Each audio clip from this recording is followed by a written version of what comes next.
கோபிகா ஜீவனஸ்மரணம் கோவிந்தா கோவிந்தா.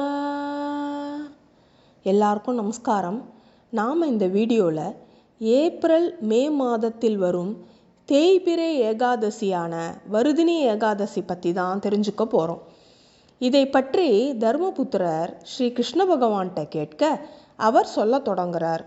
நம்முடைய சகல பாவங்களையும் போக்கி நமக்கான நல்ல அதிர்ஷ்டத்தை பெற்று தருவதிலும் நம்மை தொடர்ந்து மகிழ்ச்சியில் வைத்திருப்பதற்கும் இந்த வருதினி ஏகாதசி விரதம் மிகவும் உதவுகிறது. மிகவும் துரதிர்ஷ்ட திசையில் உள்ள ஒருவரை கூட மகிழ்ச்சி வெள்ளத்தில் ஆழ்த்தக்கூடியது வருதினி ஏகாதசி விரதம். இம்மையில் சகல சௌகரியங்களையும் கொடுப்பதுடன் மறுமையில் மீண்டும் பிறவாத வீடு பேற்றையும் தரவல்லது இந்த விரதம். இதுதான் அரசன் மாந்தாதாவிற்கும் மோட்சத்தை கொடுத்தது. ஒருவன் ஆச்சார அனுஷ்டானங்களையும் தவ வாழ்க்கையும் 10,000 வருடங்கள் கடைபிடித்தால் வரும் புண்ணியத்தை விட ஒரு வருதினி ஏகாதசி விரதத்தினால் வரும் புண்ணியம் அதிகம். ஒருவன் சூரிய கிரகணத்தின் போது குருக்ஷேத்திரத்தில் அதிக அளவிலான தங்கத்தை தானமாக கொடுத்தால் வரும் புண்ணியத்தை விட இந்த ஏகாதசியின் விரதம் அதிகமான புண்ணியத்தை பெற்றுத்தரும்.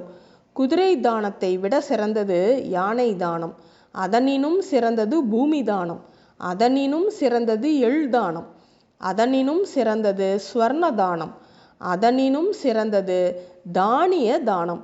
அது ஒன்றுதான் மூதாதையர்களையும் பித்ருக்களையும் திருப்தி செய்யும். மெத்த படித்த பண்டிதர்கள் கூட ஒப்புக்கொள்வார்கள், கன்னிகா தானத்தை விட சிறந்தது இந்த உணவு தானியங்கள் தானம் என்று. இது கோதானத்திற்கு இணையானது. அதனினும் சிறந்தது அறியாமையில் இருப்பவனுக்கு கல்வி தானம் செய்வது.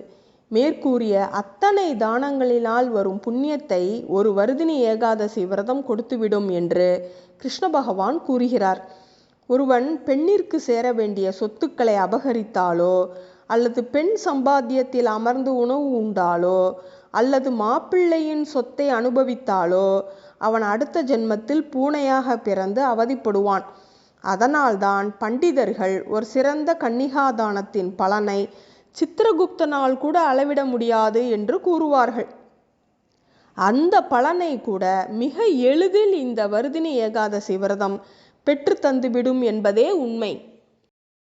தசமி திதியிலிருந்தே, அதாவது முதல் நாளிலிருந்தே கொண்டைக்கடலை, உளுந்து வகைகள், தேன், கீரை வகைகள் மற்றும் பிறர் வீடுகளில் உண்பது, ஒரு முறைக்கு மேல் உணவு உண்பது தவிர்த்து ஏகாதசி அன்று பட்னி இருந்து இரவு கண் விழித்து ஹரியின் நாமங்களை பஜனை செய்து விரதம் அனுஷ்டித்தால் பாவங்கள் மற்றும் ஊழ்வினையிலிருந்து விடுபட்டு மிருத்யு பயம் நீங்கி மோட்சம் அடைவர்.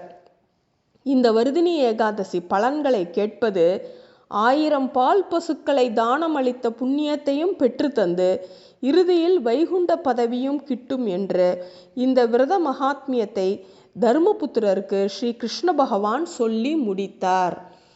கோபிகா ஜீவனஸ்மரணம் கோவிந்தா கோவிந்தா.